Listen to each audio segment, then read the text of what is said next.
What if that strange moment of déjà vu wasn't just a brain glitch, but a memory from a life you don't remember living? You step into a place you've never been, but something in your body knows it. You meet someone new, yet feel an unexplainable connection. A dream haunts you, vivid, like it belongs to another version of you. Science calls it a glitch in the mind, but to the ancients, it was the soul whispering through the cracks of time. In Hinduism, it's called samskara, impressions carried across lifetimes. In Tibetan Buddhism, déjà vu is a glimpse through the veil of reincarnation. Gnostics warned the soul forgets not by accident, but by design.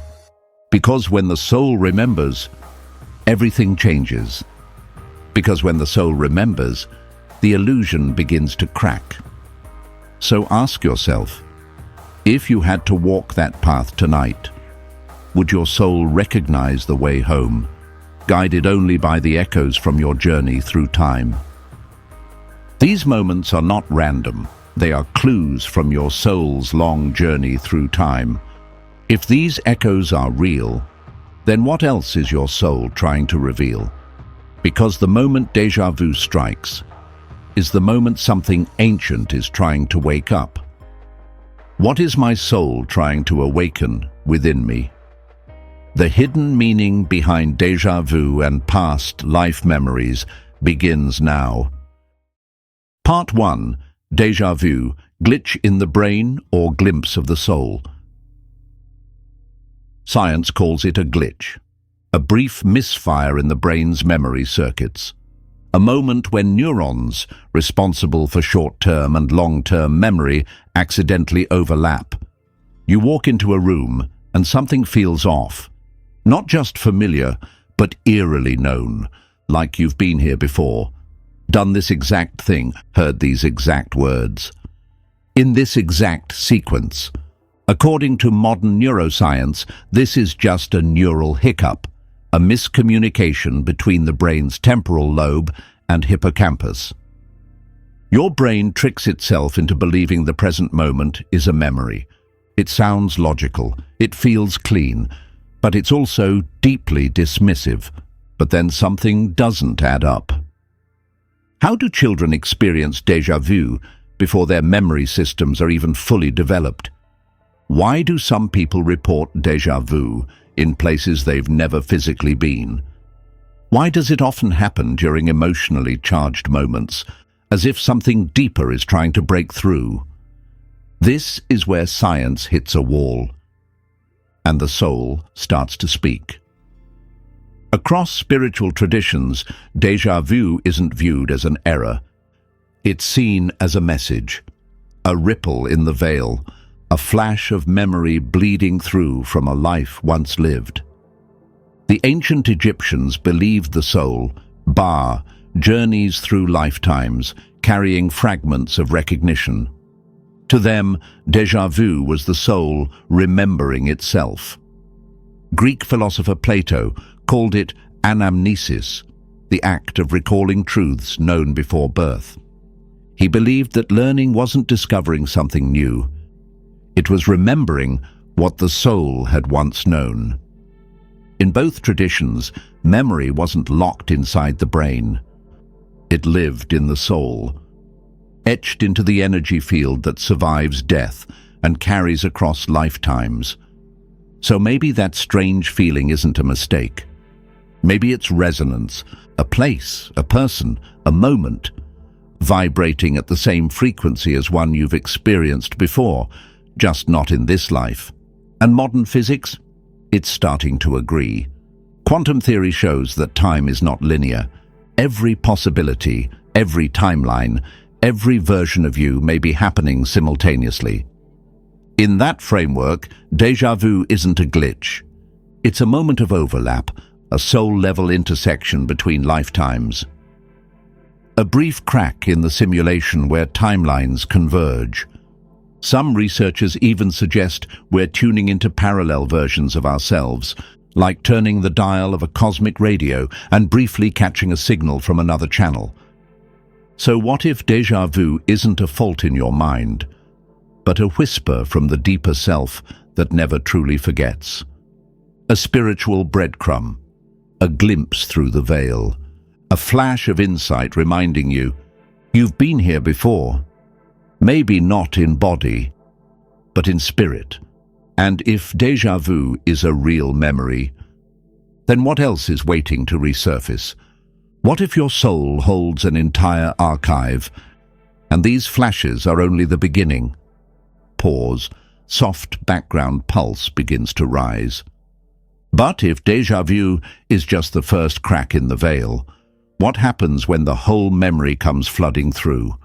Let's step into the lives of those who never truly forgot, the names they once had, the places they once lived, the deaths they never should have remembered.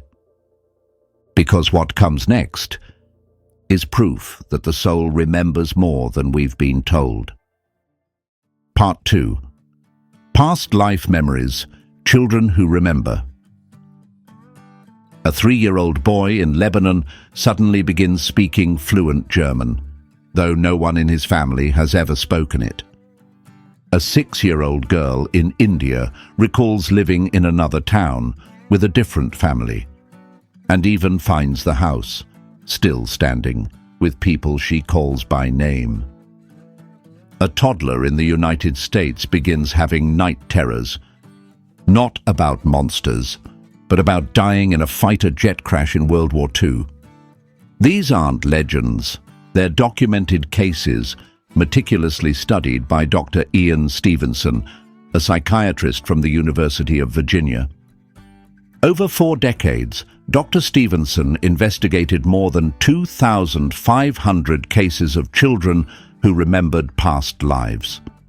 In case after case, these children recalled names, places, relationships, details they could not possibly know.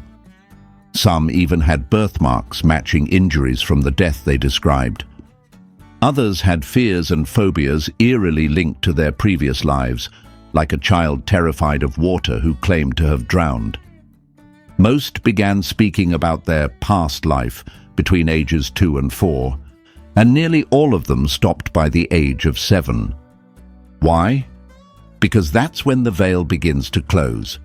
Many ancient traditions teach that every soul passes through a veil of forgetting before birth. It's part of the design. So we don't carry every trauma, every attachment, every identity into this life, but every so often, a crack appears in the veil, and through it, the soul begins to speak. And when it does, what comes through isn't just memory, it's imprint, because memory, at the soul level, isn't just stored in the brain. It's energetic, encoded in your aura, woven into your frequency. This is the concept of a soul imprint, a vibrational fingerprint of experiences your soul has lived through. That's why these memories often don't come as thoughts, but as dreams, fears, strong emotional reactions, or flashes of images you can't explain. It's not just the mind remembering, it's the entire energy field responding. Some people awaken these memories through deep meditation, others through past life regression therapy, some simply through a strange encounter that activates something buried deep within. You might have experienced this yourself, a sudden, overwhelming sense of knowing, a vision, a dream that feels more like a message than imagination. And once that doorway opens, you start to see your life differently. Because if you've lived countless lives, then the question is no longer, who are you? But which version are you living now? What patterns are you repeating? What wounds are you here to heal? What wisdom are you meant to reclaim? But these memories aren't just stories, they're keys. And to understand how the soul remembers, we must explore the field where all memory lives. Not just why the soul remembers, but how. How does memory survive death? Where is it stored? And how do we access it beyond the brain? The answer lies in something older than any book, and more precise than any machine, a field of vibration, a library of light, a universal archive that holds everything your soul has ever known. Let's open it. Part 3. The Akashic Field, where all memory lives. What if your memories didn't live inside your brain, but in a field of light that surrounds everything? Not just memories from this life, but every word you've spoken, every emotion you've felt, every lifetime you've ever lived. Ancient mystics called it the Akashic Records. In Vedic philosophy, Akasha is the fifth element, the ether beyond air, water, fire, and earth. It's not just space, it's living space, conscious space, a field that holds the blueprint of every soul.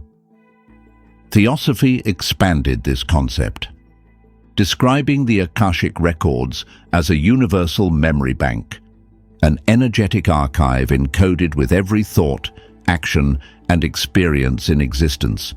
It's not written on scrolls, it's not stored in stone, it exists in frequency, because the soul doesn't carry memory the way a hard drive stores data. It tunes into it like a radio receiver, and every soul resonates at its own unique frequency, tuning into its truth across lifetimes. When you experience déjà vu, when a memory flashes through a dream, when something activates during meditation, you're not imagining, you're aligning. Your consciousness is hitting a resonant frequency. And for a moment, you access your Akashic stream. This isn't mental recall, it's vibrational alignment with the memory of who you've always been. That's why some moments feel sacred, why certain symbols, sounds, or places trigger a flood of knowing. Why past life regression often works, not because someone tells you who you were, but because your soul already knows. The Akashic field isn't limited by time. It exists outside the timeline, a realm where past, present, and potential converge. In that space, your soul doesn't remember linearly. It remembers vibrationally. So when you tap in, you don't just remember what happened. You remember how it felt, the energy of it, the lesson embedded within it. This is why certain wounds feel so deep, like they don't even belong to this lifetime. They're echoes, residual frequencies from another version of you, and just as pain can echo, so can wisdom. People who access the Akashic Records often return with clarity, sudden insight, creative breakthroughs, a profound sense of purpose. Because they've glimpsed their soul's entire arc, not just this chapter. But if this field is always around us, always recording, why do we remember so little? Why are most of us born into forgetting? The answer lies not in memory, but in the veil. If your soul has this infinite archive of memory, why don't most people remember? Why do we forget so much? Why are we born into this life with the pages blank, with only hints of who we've been? The answer lies not in memory, but in forgetting, because the veil wasn't always an accident. Sometimes it was part of the design, and other times it was a trap. Let's explore the mechanics of forgetting and why remembering is the most rebellious act of the soul. Part 4. The Great Forgetting, Why We Lose Our Soul Memory. We are born, and we forget. Not just the hospital, the parents, the name, but the entire soul behind the eyes. We forget the lives we've lived, the lessons we've learned, the people we've loved and lost again and again. We forget our mission. This is called soul amnesia, and it begins at birth. Ancient teachings say that before incarnation, the soul reviews its journey, selects its path, its family, its key challenges. But the moment it enters the physical world, it passes through the veil, and on the other side of that veil is forgetting. Why? Because if we remembered every betrayal, every death, every unhealed wound, we might be too overwhelmed to live freely in the now. The forgetting creates focus. It offers the gift of free will. You're not reacting to old karma. You're choosing moment by moment. You're not trapped in a fixed identity. You're given a blank page. But not all forgetting is natural. Some of it is by design. Spiritual traditions like Gnosticism warn of false light systems, illusory realms and entities that manipulate the reincarnation cycle. Their goal? To keep souls in ignorance, to trap them in loops, to erase memory and repeat the game. These systems feed off confusion, fear, and forgetfulness, because a soul that remembers can't be controlled. And karma, too, plays a role. Unresolved trauma, broken soul contracts, energetic imprints from past lives. These can all bury memory deep within the subconscious. They act like encryption, locking your past until the soul is strong enough to decode it. But the good news? The code can be broken. All across the ancient world initiates practiced techniques of remembrance, dream work, meditation, ritual trance, sacred sound, soul regression. These weren't leisure rituals, they were sacred technologies for piercing the veil. Because they bypass the rational mind and tap into the deeper field where truth still lives. Modern techniques like past life regression or hypnotherapy are just echoes of these ancient methods. Ways to peel back the veil and let the soul speak. And when it does, the memories don't return as stories. They return as knowing. You suddenly understand why you're drawn to a certain place, why a specific wound keeps reappearing in your life, why a person feels so familiar, even though you've just met. The soul never truly forgets. It only waits for you to remember. But remembering isn't nostalgia.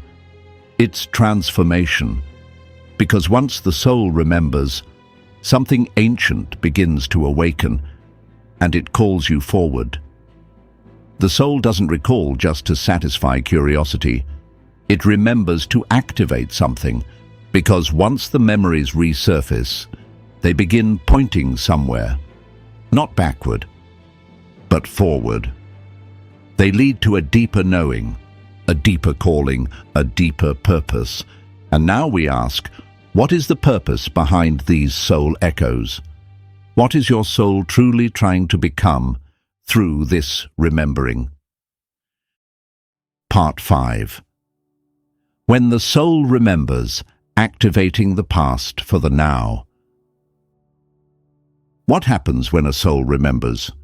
When that quiet flash of déjà vu becomes a doorway, when the dream that haunted you starts making sense, when the pain you've carried no longer feels random, but relevant. Something powerful awakens. You begin to connect the dots between timelines, the sorrow in this life, the echo of a wound from another.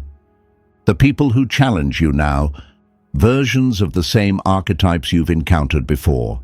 And suddenly, your life becomes a map, not a maze. Because when soul memory reactivates, you don't just remember who you were. You remember why you returned. You're not here by accident. You came back for something. And the more you remember, the faster your spiritual evolution unfolds. It's like a scroll unfolding in your soul. Truths written long ago, returning to light that you were always meant to access.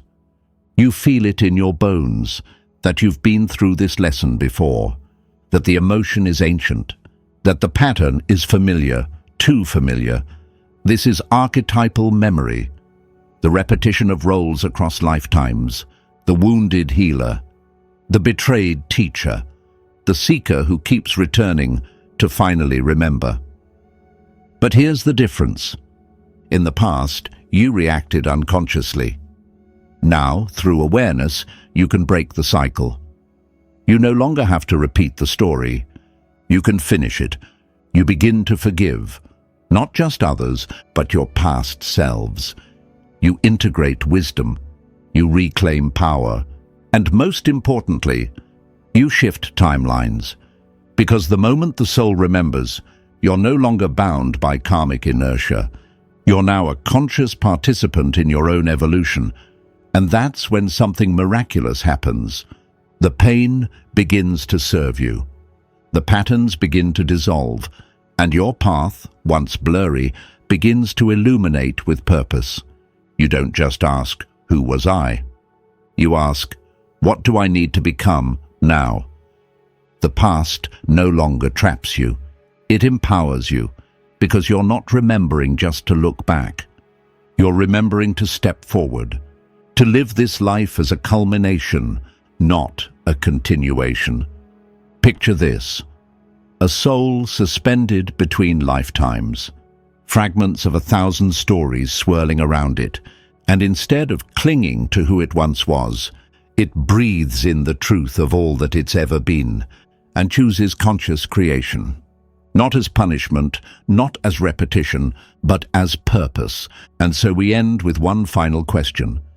If everything you've lived before, every joy, every scar, every loss, every love, led you to this moment, then what will you choose to remember now? And more importantly, what will you become? Final CTA. If déjà vu is the soul remembering, then memory isn't a glitch. It's your map, a breadcrumb trail left by your higher self, guiding you back to who you've always been and who you're meant to become. So the next time your heart stirs for no reason, the next time a face feels too familiar, or a place feels like home, even though you've never been, pay attention. Your soul is speaking, and it remembers everything. Subscribe now and start following the trail your soul etched across time, waiting for you to awaken it. Because what awakens next won't just shift your memories, it may rewrite your purpose to awaken the power of your present.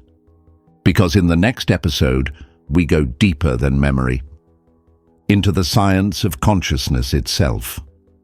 You'll discover what modern physics, ancient mystics, and near-death experiences all point to, that the soul is not just real, it's the core of reality. And once you understand the nature of consciousness, you'll never see life or death the same way again.